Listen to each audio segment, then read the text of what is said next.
하나님의 말씀은 요한복음 19장 28절로 30절까지 세 절의 말씀을 함께 보겠습니다. 우리 다 자리에서 일어나서 약속의 말씀을 마음으로 받도록 합시다. 28절로 30절까지의 말씀, 세 절의 말씀을 우리 합독하면서 하나님의 뜻을 마음에 새기는 시간을 갖겠습니다. 28절로 30절까지 같이 합독합니다. 시작. 그 후에 예수께서 모든 일이 이미 이루어진 줄 아시고 성경을 응하게 하려 하사 이르시되 내가 목마르다 하시니 거기 신포도주가 가득히 담긴 그릇이 있는지라. 사람들이 신포도주를 적신 해면을 우슬초에 메어 예수의 입에 대니 예수께서 신포도주를 받으신 후에 이르시되 다 이루었다 하시고 머리를 숙이니 영혼이 떠나가시니라. 아멘. 자, 올해는 우리가 새해를 시작하면서 2주가 됐는데 새로운 걸 한번 해보도록 합시다. 여러분들이 알고 있는 구호일 텐데 생명 있는 한 사명 있습니다 하는 겁니다. 아시겠죠? 서로를 바라보면서 우리 생명 있는 한 사명 있습니다.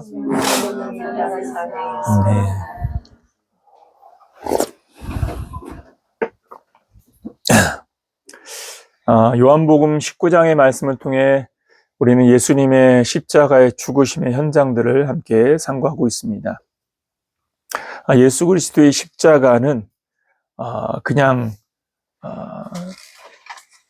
쉽게 넘어갈 수 있는 단순한 고통과 고난의 시간의 문제가 아니라 말 그대로 우리가 감당해야 될, 우리가 짊어져야 했어야 되는 그 죄의 짐을 감당하신 현장이었고, 그 죄의 짐을 지는 현장에서 무음하신 예수님께서 죄인으로서의 모든 형벌의 대가를 온전하게 담당하셨다라는 사실을 우리가 목도하고 있습니다. 사실 이제 고난과 고통의 현장에 이르렀을 때에 우리는 당황하게 되고 또 그 고통과 고난이 큰 만큼 우리의 마음과 생각은 두려움과 또한 고통으로 인한 아픔 때문에 오히려 생각이 좁아지고 삶이 두려움 속에 머물게 되어집니다. 그래서 옛말에도 우리 속담에 이런 말도 있지 않습니까? 호랑이 굴에 잡혀 들어가도 뭘 차리면 산다? 정신을 차리면 산다. 이 말의 반대적 의미는 뭡니까? 호랑이 굴에 들어갔으면 대부분의 사람들은 뭘 놓친다는 거예요? 정신을 잃는다라는 것이죠. 이미 죽었다. 그 고통의 압박감 속에서 이미 모든 걸 포기해버린다라는 의미를 말하는 것이죠. 제가 예배 전에 잠깐 말씀을 드렸지만 우리는 우리 스스로가 삶에 수많은 허들들을 자꾸 놓기도 합니다. 이 수많은 허들들 때문에 우리 스스로가 놓아놓은 허들들을 우리가 뛰어넘지 못하면서 그 허들에 걸려서 넘어지거나 아니면 그 허들 앞에서 주저앉는 일들이 많이 발생을 하죠. 고난의 허들도 마찬가지고 고통의 허들도 마찬가지입니다. 우리가 깊이 있게 집중력을 갖고 이것을 하나님과 함께 넘겠다라는 믿음만 갖는다면 사실 이 허들은 계단이 될 것입니다. 딛고 넘어가는, 그래서 자신의 삶을 한 단계 업그레이드 시키는 그러한 발판이 되어질 것인데, 그것이 허들이 될 수밖에 없는 이유는 무엇이냐면, 장벽이 될 수밖에 없는 이유는 무엇이냐면 거기에 대한 두려움, 공포감에 휩싸여서 무너지기 때문인 것이죠. 예수님께서는 당하신 고난이 인간의 인내로 겪어내는 고난은 아닙니다. 지난주에도 말씀드렸지만 십자가형은 인간에게 모든 고통을 몰아주는 형벌이라고 말씀드렸습니다. 왜냐하면 손과 발에다가 못으로 몸을 지탱하게 만들고, 살아있는 사람이 몸으로 하늘의 공중에 매달렸는데 손과 발에 있는 못에, 이 손과 발에 이 힘으로 모든 몸을 지탱한다고 생각해 보십시오. 어떤 고통이 오겠습니까? 거기에 매질을 당하셨고 또한 그 죽음을 확인하기 위하여 창의 옆구리 찔림을 당하기도 하시죠. 물론 이제 죽은 이후 그 죽음을 확인하는 과정에서 이루어진 일이기도 하지만, 그러나 이 모든 고난의 현장에서 인간이 당할 수 있는 모든 고통의 정점에 있는 그 현장에서 오늘 예수님의 마지막 호흡이 닿으시는 그 마지막 순간에 보이신 이 짧은 말씀이 우리에게 우리가 지금 무엇에 집중해야 되는지를 들려주는 말씀이 아닌가라는 생각을 하게 되어졌습니다. 사실 십자가상에서 정신을 잃고 모든 것에 대한 체념을 갖고 그리고 고통과 아픔을 토로하면서 저주하면서 울고 있는 것이 정상일지도 모릅니다. 그런데 그 현장에서 예수님은 마지막 호흡을 다하시는 그 순간에 무엇에 집중하셨느냐면 하나님이 자기에게 부여하신 사명에 집중하고 있다는 것을 우리가 주목해야 됩니다. 마지막 순간에 예수님은 무엇을 먼저 생각했습니까? 28절을 다시 한번 보십시오. 그 후에 예수께서 모든 일이 이미 이루어진 줄 아시고, 여기에 이 표현을 가만히 들여다보면 이미 이루어진 줄 아셨다라는 표현이 등장을 하고 있습니다. 고난과 고통 속에, 그러니까 모든 고통과 아픔이 집중되어진 최정점의 그 시간에 예수님께서는 무엇하고 계시냐면 자신이 하나님께서 부여하신 사명을 다하였음을 인지하셨다라는 것입니다. 완전한 인간으로서의 예수님과 또 한편에 무엇을 보여주면 완전한 하나님의 아들로서의 예수님의 예지력. 다시 말하면 예수님께서는 단순한 고통에만 집중하신 것이 아니라 하나님의 아들로서 영적 예지력 또한도 맑게 깨어 있었다는 사실을 보여주십니다. 그러면서 무엇하냐면 하나님이 부여하신 사명을 다 이루었다. 그래서 이미라는 이 단어는 30절의 마지막 단어인 다 이루었다는 단어와 연결점이 있다라고 말할 수 있는 것이죠. 예수님은 다 이루었다 하신 이후에 마지막 숨을 거두셨다라는 사실을 확인시켜주고 있습니다. 다 이루었다. 이미라는 이 출발과 다 이뤘다는 시간적으로 먼 거리에 있는 것이 아닙니다. 동시적으로 이미 다 이루었다라는 사실을 인지하시고 그 인지력을 가지고 무엇을 하고 있는 것입니까? 마지막 한순간에도 무엇에 집중하느냐? 하나님의 뜻을 완성짓기 위하여 집중하고 있다는 사실을 주목해야 됩니다. 28절 다시 한번 볼까요? 이미 이루어진 줄 아시고 성경을 응하게 하려 하사 이르시되 내가 목마르다 하시니. 여기에 이 목마름은 단순한 갈증의 문제를 말하는 것이 아닙니다. 무엇을 위하여 하시는 표현이라는 것입니까? 성경을 응하게 하시기 위하여. 이 말의 의도는 무엇입니까? 하나님의 뜻, 하나님께서 구약을 통하여 선포하셨고 구약을 통하여 우리에게 약속하셨고 예언하셨던 그 말씀들을 예수님께서는 자신의 삶을 통하여 그 말씀들을 성취시키기 위하여 이 땅 위에서 사셨음을 마지막까지 보여주고 있다라는 것입니다. 제가 요한복음 강해를 하면서 이 부분에 대해서 언급을 한 바가 있을 겁니다. 예수님은 이 땅에 오셔서 자기를 드러내고 자기를 표현하기 위하여 일하신 것이 아니라 하나님의 뜻이 드러나고 하나님의 뜻이 성취되게 하기 위하여 자신이 존재함을 끊임없이 선포하셨고 어필하셨다는 사실을 우리가 잊어서는 안 됩니다. 이러한 예수님의 행보는 우리에게 뭘 말해주느냐? 우리의 삶이 십자가의 구속의 은혜를 얻은 우리들의 삶에 어디에 목표를 두어야 하는가에 대한 가장 중요한 사인을 던지고 있다라는 것입니다. 앞서도 말씀을 드렸지만 우리가 개인적인 삶의 목표를 세우거나 또한 그것을 위하여서 어떤 방향을 지향하는 것에는 우리가 가시적으로 보여지는 것들을 하는 것이기 때문에 거기에는 우리가 시간을 들이기도 하고 수많은 노력을 들이기도 합니다. 그런데 과연 우리에게 영적 목표가 무엇이냐라고 물었을 때에 대부분의 그리스도인들은 거기에 대한 답을 쉽게 내놓지 못할 것입니다. 우리의 목표는 무엇입니까? 하나님의 자녀로서의 우리의 삶의 기대는 무엇입니까? 오늘 예수님께서는 우리에게 바로 이 일을 보여주고자 한다는 사실을 잊지 말기를 바랍니다. 우리가 그리스도인이 되어졌을 때 그리스도인 되어짐은 무엇을 말하느냐 하면 하나님의 부르심 안에 소명이 있다는 사실을 깨닫는 것이어야 한다는 것입니다. 부르심에는 목적이 있습니다. 그것은 구원의 은혜뿐만이 아니라 구원의 은혜와 함께 우리가 하나님의 살아계심을 증언할 증인의 사명 또한도 함께 부여받았다는 사실을 잊지 말기를 예수님의 이름으로 축원합니다. 그래서 예수 그리스도의 구속의 은혜를 깨달은 자들, 이게 성령, 오순절 성령, 마가다락방 성령의 임재 이후에 제자들의 변화된 삶이나 그리고 그 예수 그리스도의 구속의 은혜를 깨달은 자들의 변화된 삶의 방향성들을 보면 다 무엇에 집중하고 있습니까?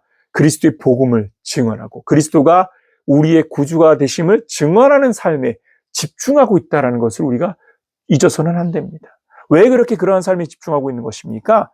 바로 하나님이 없다고 말하는 사람들 속에서 우리가 살아가면서 하나님이 없다고 말하는 사람들에게 하나님은 살아계심을 증언하고 그걸 통하여서 우리에게 구원의 길은 하나님께서 우리에게 베푸신 예수 그리스도의 십자가의 보혈의 은혜를 영접하는 것 외에는 다른 길이 없음을 우리가 증언하는 삶을 감당해야 한다라는 것입니다. 그래서 복음을 증언하는 것이 복되고 아름다운 일이다라는 것입니다. 사도 바울을 생각해 보십시오. 사도 바울과 같이 아주 극명한 삶의 방향에 대비를 보여주는 예가 극히 드물죠. 바울은 사울로 존재하고 살아갈 때에 그는 무엇에 힘썼습니까? 유대인들 중에서 예수를 믿는 자들을 잡아서 그들을 감옥에 넣거나 죽이는 일에 힘썼습니다. 초대교회의 첫 순교자인 스데반의 순교의 현장에서 그 스데반을 돌로 쳐 죽일 때에 그 스데반을 돌로 쳐 죽이는 현장에서 증인의 역할을 한 사람이 누구입니까? 사울입니다. 사울 앞에 옷무더기를 던졌다라고 성경이 기록하고 있거든요. 그건 뭐냐면 내가 이 일에 책임을 지는 책임자다라는 겁니다. 이 재판의 재판장이며 증인이다라는 의미인 겁니다. 자기가 대표자라는 겁니다. 그런 사람이 다메섹 도상에서 예수를 만난 이후에 복음을 증거합니다. 사도 바울의 이 복음 증거의 삶은요, 단순한 삶이 아니었다는 것을 우리가 알게 되어지는데 사도행전 20장 말씀에 보면 그가 밀레도에 이르렀을 때 에베소의 장로들을 초청합니다. 그리고 밀레도에서 에베소의 장로들과 환담을 나누면서 어떤 의지와 다짐들을 나누게 되느냐 하면 성령께서 자기에게 주셨던 영적 계시에 대한 비밀을 이야기하면서 그러면서 자기의 다짐을 선언합니다. 여러분 우리 사도행전 20장 24절의 말씀을 한번 찾아보도록 합시다. 사도행전 20장 24절입니다.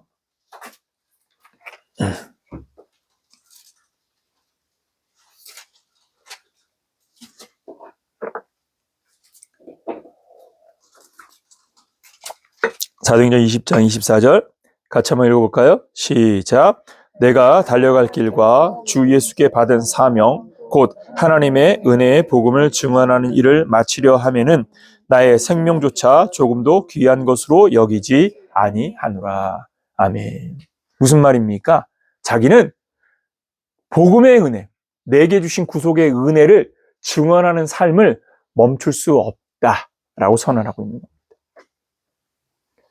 이게 무슨 말입니까? 우리에게 부여되어진 사명은 무엇이냐면 나에게 주신 구속의 은혜를 말하는 것을 멈추지 않는 것이 우리에게 사명이다라는 것입니다. 이것은 특별한 사람의 일이 아니라 구속의 은혜를 얻은 자의 당연한 삶의 방향인 것이라는 것을 잊지 말기를 바랍니다. 여러분 바로 앞절인 23절을 보십시오. 오직 성령이 각성해서 내게 증언하여 결박과 환난이 나를 기다린다 하시나. 지금 사도 바울에게 성령을 통하여서 준 계시의 의미가 뭡니까? 너 예루살렘에 가면 결박과 환난이 있을 거야. 자, 우리라면, 지금의 나라면, 여러분들이라면 이런 계시를 하나님이 주셨다. 이런 계시를 받은 것만으로도 우리는 대단히 어떻게 보면 영적으로 민감하게 은혜 가운데 있는 것일지도 모릅니다. 우리는 대부분 그런 계시조차도 느끼지 못하잖아요. 그런데 그런 계시가 우리에게 주어졌다. 그럼 우리는 어떤 판단을 할까요? 아, 하나님께서 나를 대피하게 하시는구나. 환난을 피하게 하시고 고난을 피하게 하시는구나. 그래, 저기는 가지 말자. 예루살렘엔 가지 말자. 그런데 사도 바울은 뭐라고 말합니까? 내가 달려갈 길과 주 예수께 받은 사명, 곧 하나님의 은혜의 복음을 증언하는 일을 마치려 하면은 나의 생명조차 조금도 귀한 것으로 여기지 아니한다. 여러분, 여기서의 이 말의 본질이 무엇인지, 핵심이 무엇인지를 우리가 집중해야 됩니다. 그건 뭡니까? 삶의 가치, 삶의 비중을 어디에 두고 있는가라는 것입니다. 나의 안위, 나의 안정, 나의 배경, 나의 삶의 안위와 안정의 목적이 있는 것이 아니라 하나님이 나에게 주신 이 은혜의 가치를 빛내는 삶을 위하여 내가 무엇에 더 힘써야 되는지를 알고 있음을 보여주는 것입니다. 여러분, 그리스도인이라면, 믿음을 가진 자라면 바로 이러한 영적 아이덴티티가 보여줘야 되는 것 아니겠습니까? 여러분들에게 지금 우리가 하나님 앞에서 우리가 내어놓을 것이 무엇이 있느냐라고 묻는다면 여러분들은 무엇을 말하겠습니까? 여러분, 우리가 가진 재력입니까? 우리가 가진 명예입니까? 우리가 가진 권력입니까? 아니면 우리가 가진 사회적 신분과 배경들입니까? 백그라운드입니까? 아닙니다. 하나님이 나를 향하신 사랑과 한량없는 은혜를 주셨음을 아는 자로서 내가 받은 이 구속의 은혜가 세상의 사람들에게 가장 복된 소식이 될 것이며 이것이 그들에게는 구원의 길이 되어줄 뿐만 아니라 영적 희망의 소식임을 알고 그것을 증언하고 전달하는 이 일을 멈추지 않겠다라는 것. 그 일을 멈추지 않은 것. 여러분, 그것이 우리가 하나님 앞에서 유일하게 말할 수 있는 고백이 될 줄 믿으시기를 예수님 이름으로 축원합니다. 우리는 세상이 하나님이 없다고 말하는 그러한 세상에 살아가고 있습니다. 어찌 보면 이러한 세상이 호랑이 굴과 같은 곳입니다. 그럼 호랑이 굴에 들어가면 뭘 차려야 된다고요? 정신을 차려야 됩니다. 정신을 차린다는 말의 의미는 뭡니까? 나의 본질, 나의 아이덴티티를 잊지 않고 세상 사람들처럼 세상 사람들이 갖고 있는 그런 삶의 비전들처럼 빨리 은퇴해서 여행하면서 그냥 편안하게 노후를 즐기면서 살고 싶어. 이러한 비전들이 아니라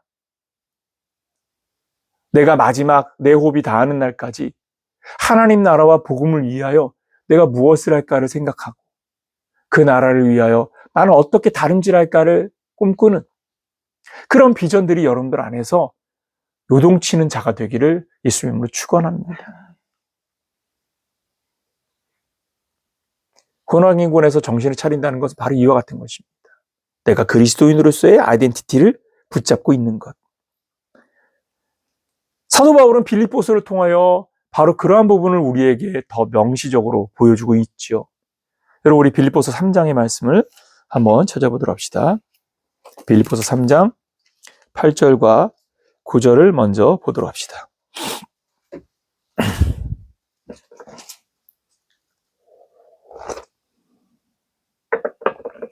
빌립보서 3장 8절과 9절 같이 한번 읽어볼까요? 시작. 또한 모든 것을 해로 여김은 내 주 그리스도 예수를 아는 지식이 가장 고상하기 때문이라. 내가 그를 위하여 모든 것을 잃어버리고 배설물로 여김은 그리스도를 얻고 그 안에서 발견되려 함이니 내가 가진 의는 율법에서 난 것이 아니요 오직 그리스도를 믿음으로 말미암는 것이니 곧 믿음으로 하나님께로부터 난 의라. 아멘. 여러분, 8절을 주목할 것은 내가 모든 것을 해로 여김은, 여기에 이 모든 것은 무엇을 말하냐면 육체를 신뢰할 만한, 자랑할 만한 것들입니다.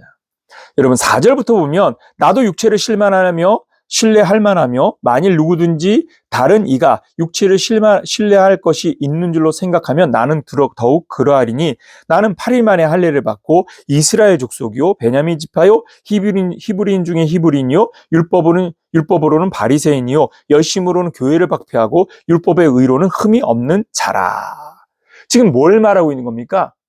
유대인들이 자랑하고 있는 율법의 의, 유대인들이 자랑하고 있는 혈통적 의, 유대인들이 자랑하고 있는 그 모든 것들에 대한 자랑? 그래? 나도 있어. 근데 이 모든 게 다 뭐예요? 배설물과 같은 거예요. 아무 의미 없는 거라는 겁니다. 왜 이러같이 말하는 겁니까? 그리스도를 만나고 나니까, 십자가의 구속의 은혜를 깨닫고 나니까 그런 게 가치 있는 것이 아님을 알게 된 겁니다. 가치 전환이 이루어진 겁니다. 여러분, 그렇기 때문에 사도 바울은 무엇에 집중하고 있는가? 그리스도를 아는 지식이 가장 고상하다. 너무 멋진 말입니다. 그래서 주의 말씀에 힘쓰고 그 말씀을 묵상하며 그 뜻을 참고 그 뜻을 따라 사는 것을 집중하는 것입니다. 그리스도 예수를 아는 지식이 가장 고상함이라. 여러분, 여러분들에게 가장 고상한 것은 무엇입니까? 여러분들에게 가장 빛나는 것은 무엇이고, 여러분들에게 가장 소중한 것은 무엇입니까? 그리스도를 아는 것이 가장 소중한 것임을 여러분들이 깊이 새기는 자가 되기를 예수 이름으로 축원합니다. 그리스도 외에 소중한 것은 없어야 하는 겁니다. 우리 주 예수 그리스도 외에 중요한 것은 없는 것이어야 합니다. 제가 이 말씀을 묵상하면서 갑자기 든 생각이 뭐냐면, 한국교회의 수많은 성도들이 교회당에 나아가는 것으로 믿음을 표현한다라는 생각을 하게 됐습니다. 여러분, 교회당에 나아가면 신앙인으로서의 삶을 다한 것입니까? 교회당에 안 나가면 신앙인으로서의 삶을 다하지 못한 것입니까? 교회당에 나아가면 신앙인으로서의 삶을 다한 것이라 생각해요. 그래서 교회당에 열심히 나가서, 그래서 교회에서 목사로부터 인정을 받아가지고 재직이 돼. 집사도 되고 권사도 되고 장로도 돼. 근데 삶의 내용은 형편없어. 고집불통의 사기와 그리고 험한 말을 담는 것을 부끄러워하지 않고 자기의 욕망대로 살아가는 삶.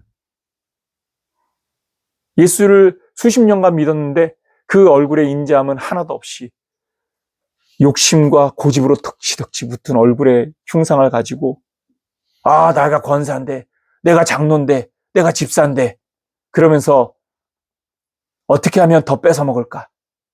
어떻게 하면 더 골탕을 먹일까? 안타깝게도 그런 사람들을 너무 많이 만났어요.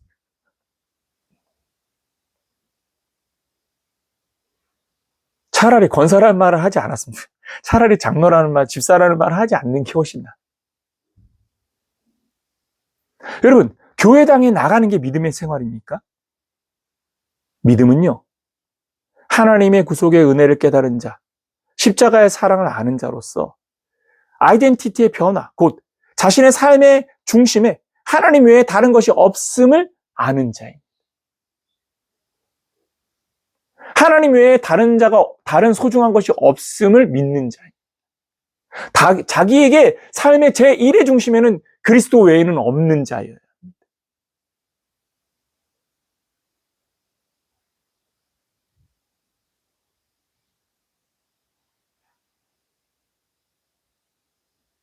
근데 우리는 교회에 안 나가는 것을, 교회에 나가는 것을, 내가 무엇인가를 하지 못하는 것을, 내가 무엇인가를 하는 것을 중요시 여겨요. 여러분, 우리가 그리스도를 중심에 삼고 십자가의 구속의 은혜에 집중하는 삶을 살면 그러한 삶이 헌신을 머뭇거리게 만들까요? 예배를 머뭇거리게 만들까요? 하나님의 구속의 은혜를 향한 우리의 헌신과 그리스도의 복음을 위한 삶을 멈추게 만들까요? 그것을 고민하게 만들까요? 만약 그것을 고민하게 하고 멈추게 하면 그게 이상한 건 아닙니까? 안 그렇습니까? 우리가 어떤 노력과 수고를 자랑한다는 것 자체가 이미 그것이 중심이라는 말인 것입니다. 예수님은 우리에게 지금 무엇을 보여주고자 하는 거예요? 마지막까지 하나님의 말씀인 성경의 뜻이 이루어지기를 집중하고 마지막까지 하나님의 뜻을 이루는 일에 집중하는 그분의 모습은 우리에게 지금 뭘 말하려고 하는 겁니까?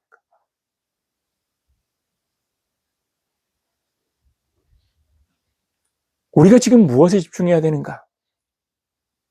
여러분, 하나님의 말씀을 더욱 열심히 묵상하면서 그 뜻을 구하는 자로 주님 앞에 있는 자가 되기를 예수님 이름으로 축원합니다. 빌립보서 3장에서 여러분 이제 아랫부분인 12절로 가보십시오.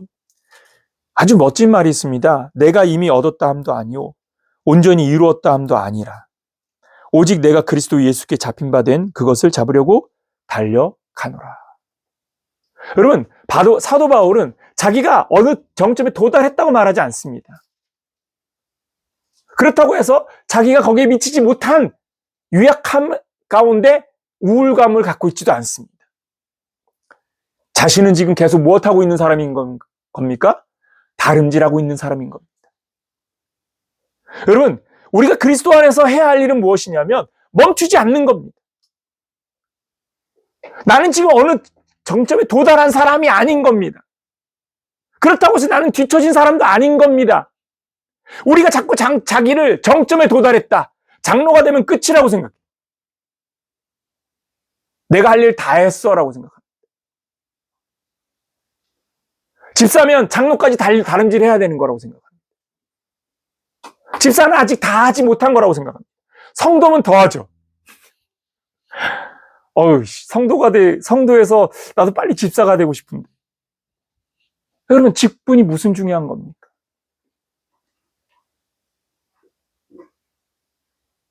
본질은 그리스도의 십자가에 집중하는 것입니다. 내게 주신 구속의 은혜에 집중하는 것입니다. 그래서 무엇하는 겁니까? 그 은혜 안에서 멈추지 않는 겁니다.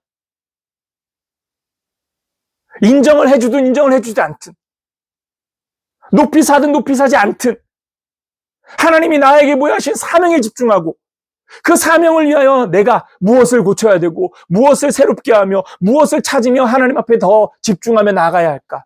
그것을 위하여 성경을 묵상하고 성경을 배우는 일에 힘쓰고 그 말씀 속에서 하나님의 뜻을 찾는 일에 힘쓰고 그 교훈을 통하여 내가 찾아가야 할 십자가의 길이 무엇인지에 대한 물음을 주님께 계속 던지면서 계속해서 발전하기 위하여 하나님 앞에서 영적으로 성장하기 위하여 힘을 기울이는 것.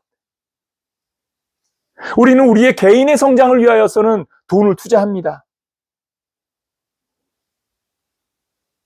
어떤 운동을 시작하려고 할 때 그 운동의 어떤 한국인의 특징이 뭡니까? 운동을 시작하려고 하면 무엇부터 챙겨요?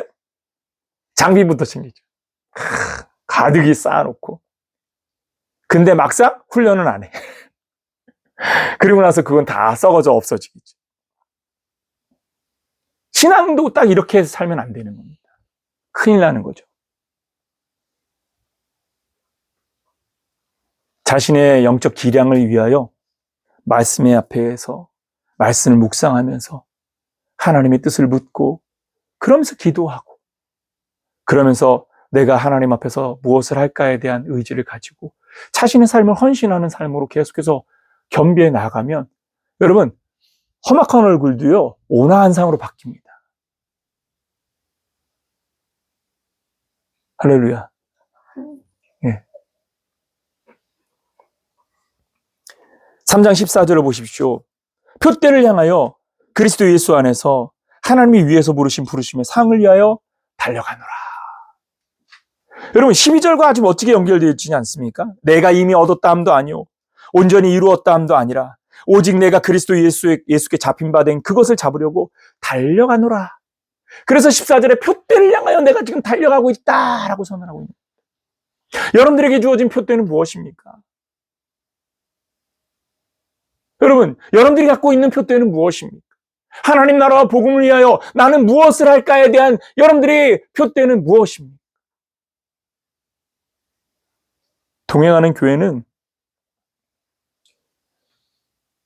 단순히 사람들을 모아놓기 위한 공동체가 아닙니다. 그래서 장소가 중요하지 않습니다. 우리는 어떤 아이덴티티로 살까에 대한 생각을 하는 사람들이어야 합니다. 어떤 가치를 위하여 살아갈까에 대한 생각, 내게 주신 구속의 은혜에 집중하고 그 구속의 은혜의 가치를 빛내기 위하여 우리가 어떻게 같이 고민하고 어떻게 같이 도약하고 어떻게 같이 성장할까? 그래서 같이 성장하는 공동체예요.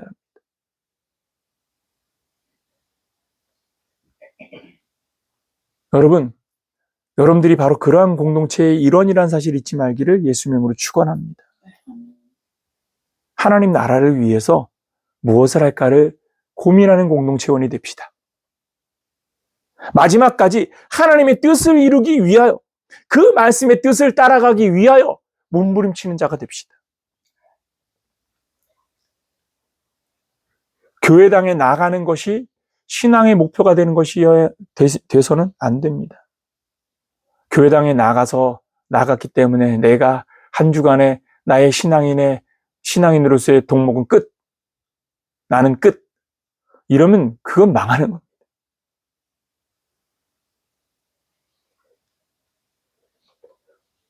삶이 예배가 되는 건 무엇을 말하는 것이냐면, 내가 그리스도인으로서 십자가의 구속의 은혜를 아는 자로서 그 은혜의 가치를 가장 소중히 여기는 자로서 오늘을 사는 것입니다. 그 오늘이 현장 속에서 하나님께 향하는 믿음의 고백이 예배가 되는 것이고, 하나님의 뜻을 이루기 위하여 행하는 행동이 신앙의 행동이 되는 것이고, 그것이 여러분들의 삶의 열매가 되어질 줄 믿으시기를 예수님으로 축원합니다. 그래서 예수님께서는 너희가 나를 따라오려거든 네 십자가를 지고 와야 돼 라고 말씀하신 겁니다. 여러분, 우리 마태복음 16장 말씀을 마지막으로 한 번 더 찾아봅시다. 마태복음 16장입니다. 마태복음 16장 24절.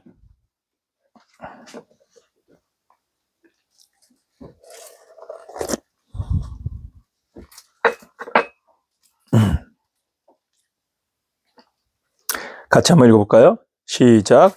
이에 예수께서 제자들에게 이르시되 누구든지 나를 따라오려거든 자기를 부인하고 자기 십자가를 지고 나를 따를 것이니라. 아멘. 우리는 생각합니다. 예수님이 십자가를 지셨기 때문에 나는 십자가가 없다. 그렇죠? 예수님과 같은 고난과 고통의 십자가를 지진 않습니다. 그러나 예수님이 가셨던 십자가의 길이 지시하고 있는 영적인 길을 우리가 똑같이 따라가야 합니다. 그 길을 따라가면 그 길은요, 십자가의 길이 될 것입니다. 그 길이 어떤 길인지를 바로 이 말씀을 하게 된 배경에서 보게 됩니다. 여러분, 예수님께서는요, 제자들에게 자신의 죽음에 대하여 알리십니다. 여러분, 16장 21절을 보십시오. 이때로부터 예수께서 자기가 예루살렘에 올라가 장로들과 대제사장들과 서기관들에게 많은 고난을 받고 죽임을 당하고 제3일에 살아나야 할 것을 제자들에게 비로소 나타내시니. 이렇게 예수님이 고난과 죽음에 대하여 말씀하실 때 그의 제자였던 베드로는 항변하죠. 어떻게 예수님이 그렇게 허무하게 죽을 수 있습니까?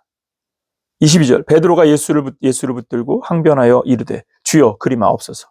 이 일이 결코 죽게 미치지 아니하리이다. 자기가 막아서 주겠다.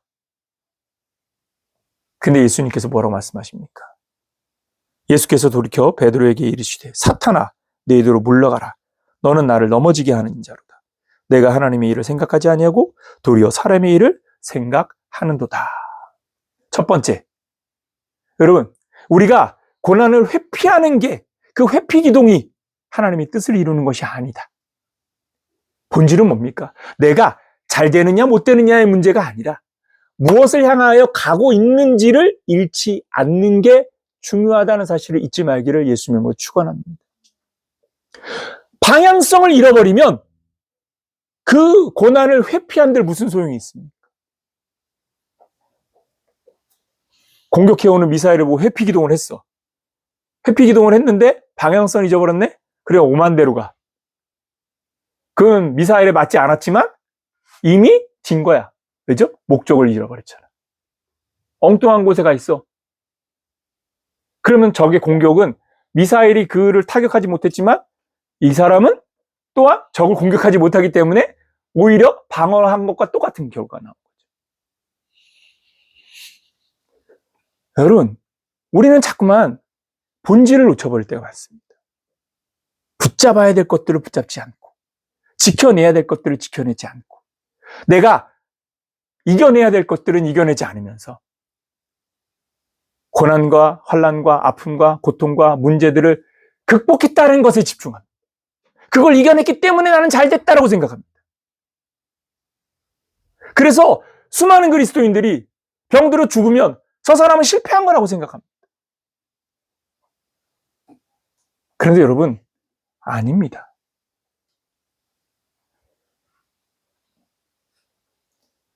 그 사람이 선교제에 발을 내딛지 못하고 끝내 그 선교 현장에 한 발을 내딛지 못하고 그를 싣고 왔던 배에서 죽임을 당해도 그것이 선교의 불씨가 되어져서 후대에 하나님의 복음이 확장될 수 있다는 사실을 깨닫기를 예수님의 이름으로 축원합니다. 여러분, 우리 한국의 역사가 그렇지 않습니까?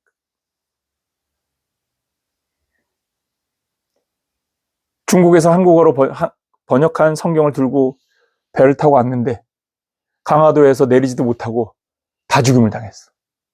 그 죽이는 현장에서 성경책이 한국인에게 전달되어지고 벽에 처음에 문풍지를 대신하는 풀로 발라가지고 붙였던 성경책들이 읽혀지면서 그들이 복음의 씨앗이 되어지고 그래 지금의 한국 교회가 세워지는. 여러분, 실패 속에 성공이 있다는 것. 여러분, 그 씨앗을 하나님이 심으신다는 사실을 잊지 마십시오. 그러므로 우리는 성공이냐 실패냐에 집중해서는 안 됩니다. 무엇이 성공이고 무엇이 실패입니까? 여러분, 성공과 실패에 집중하는 것이 아니라 나에게 부여되어진 사명을 감당하기 위하여 멈추지 않는 것.